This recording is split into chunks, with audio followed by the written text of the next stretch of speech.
Združenje delodajalcev je prva in največja prostovoljna delodajalska organizacija v Sloveniji. Po članstvu, torej naši člani predstavljajo, oziroma njihova podjetja predstavljajo po zaposlenih in pa po prometu, ki ga ustvarjajo letno, več kot 65% celotnega gospodarstva. Zdaj, kako smo pravzaprav reprezentativni? Reprezentativni smo kot polnopravni člani ekonomsko-socialnega sveta, ki je pač najvišji organ socialnega dialoga, tripartitnega socialnega dialoga med sindikati, delodajalci in pa vlado, in pa seveda tudi kot sopodpisniki na delodajalski strani praktično vseh 27 panožnih kolektivnih pogodb.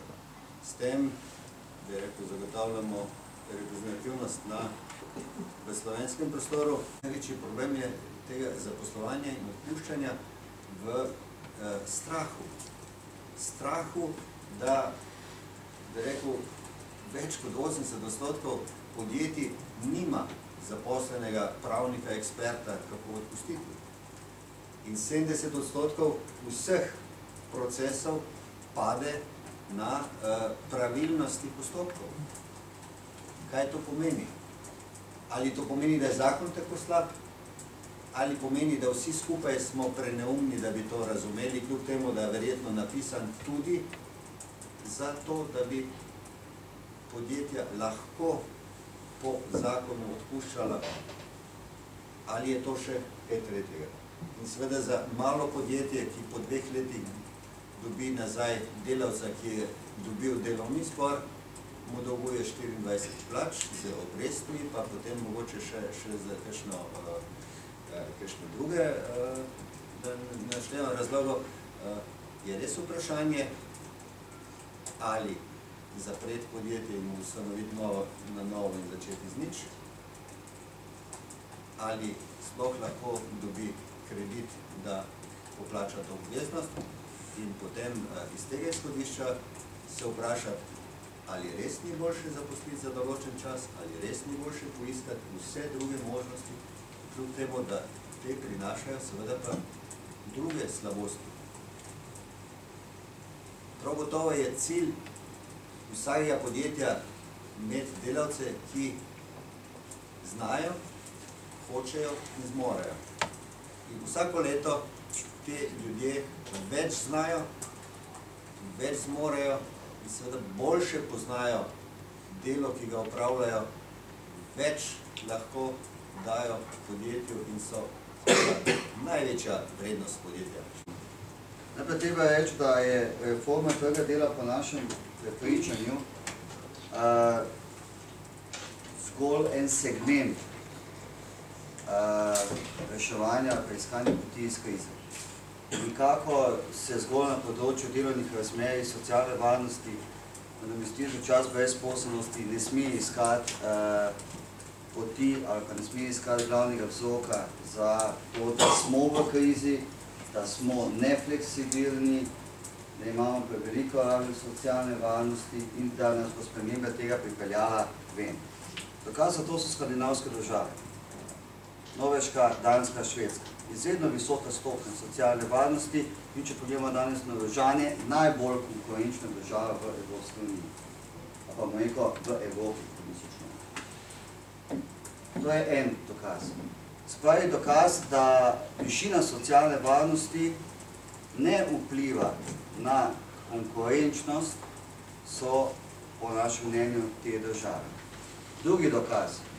Španija, Grčija, Irska.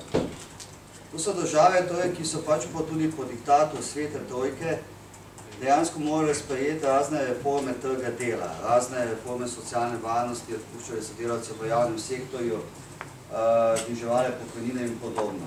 Še vedno so nekonkurenčni. Španci že 600 let zapored. Že 6 let ubogajo diktat, več kot temu diktat, torej trojke, in že 600 let zapored ni poti iz krize. Brezposelnost mladih, kot ste premenili, je 52,6% in raste. brezposelnost v Grčiji raste. Se pravi, stopnja socialne varnosti je v zelo majhni povezavi z konkurenčnostjo. Druga stvar, želel bi mogoče še osvetliti en del. Krizo občutijo, finančno in gospodarsko krizo, ki se je začela, občutijo ljudje danes.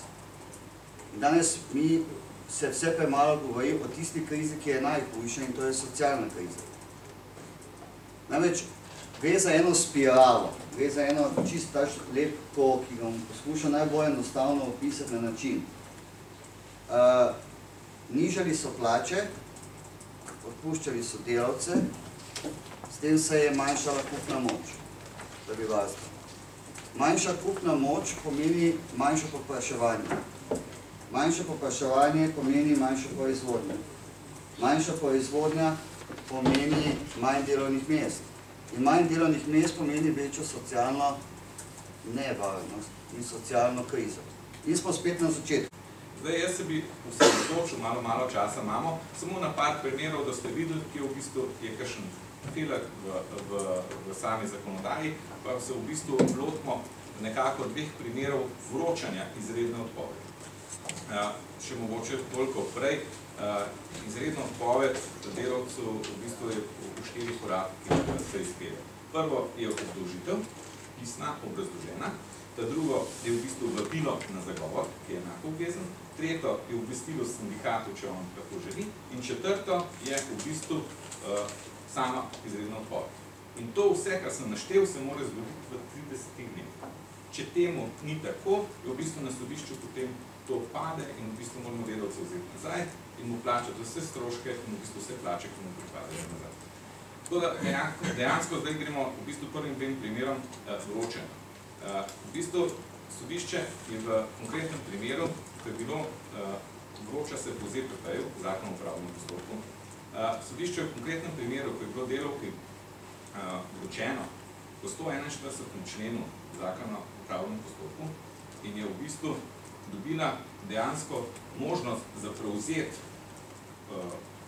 vabilo oziroma obdolžitev in vabilo na zagovor v 15 dneh na sodišču, je v bistvu se ni odzvala temu roku, ampak je dejansko delodajalec že smatral, ko je pustil po 141. členu to vabilo delavki na domu, smatral, da je dejansko to pravilno vročena in je izdal izredno odpoved. Sodišče je v tem primeru ugotovilo, da je delodajalec kršil v bistvu pravilo, predvsem tega ni omogočil delavki zagovor in je dejansko uporabil napačen člen pri vročanju. Zato je v bistvu razveljavilo to izredno odpoved in je mogel delodajalec vzeti delavko nazaj na delo in ji povrniti vse stroške, ki so pri tem nastali, plus vse plače, ki pripadajo, ko ni imela zapustitve.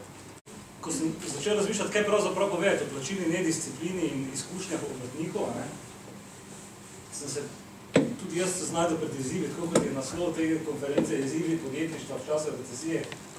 Moj izziv je bil pa, kako vam predstaviti to tematiko brez tega, da bi bil črnogled, brez tega, da bi čim uporabljal besede katastrofa, nevzdržno stanje in tako naprej. Tako da se bom nekako, kako se rekel, malo bolj osredotočil na to, kaj pravzaprav, ker vidite, ste sami študenti, lahko z znanjem in z izkušnjami naredi nekdo, da se znotraj tega stanja, ki je pač obdrži na tem.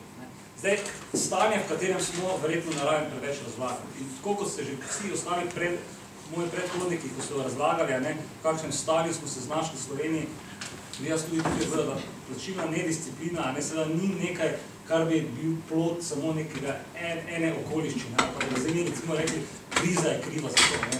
Seveda pač splet okoliščin, jaz sem jih tukaj nekako zapisal, neustrezna zakonodaja, potem absolutno neustrezna poslovna kultura in potem nadaljna splet okoliščin, recimo neučinkovit sodni sistem in še zraven recesija in kriza pač enostavno daje to stanje, v katerem smo, kjer lahko naše obrtnike slišite in taki domači izraz imeta, da je to pač nacionalni šport, da več ne plačuješ tisto, kar si naročil. Dobar dan, lep pozdrav tudi z moje strani, zahvala organizatorjem za povabilo. Zdaj, v bistvu, kaj povedati, dopolnite temu, kar je gospod že povedal. Kaj veliko v bistvu niti ne. Jaz mogoče tele začetne zadeve kar preskočil. Je res, da je zadevo predstavil sicer z vidika malih mikropodjetij, ampak ni vrag, da ta zadeva ni identična tudi v srednjih velikih podjetjih. Vsaj do določene mere. Mogoče ni tako izrazita, sigurno pa je plačilna nedisciplina nekaj, kar je splošno prisotno. V Sloveniji, v Evropi, tudi v svetu. Zdaj mogoče opažanja Gospodarske zbornice Slovenije v zvezi s tem. Težave sigurno se niso začele, ali pa se niso začele v času krize, tako je bilo že poudarjeno, ampak verjetno veliko prej. Že v času konjunkture so zadeve tekle svojo pot in kot je že bilo prej omenjeno, večkrat tudi veliko na zaupanje, ne glede na to, da ni bilo mogoče teh splošnih predpostavk, recimo nekega dobrega poslovnega odnosa, kot je vzpostavitev temeljnega pogodbenega razmerja, se pravi, ni bilo nekih pogodb v klasičnem pomenu besede, ne poznavanje prava, ko smo že vse slišali, tudi ne uporaba institutov zavarovanja.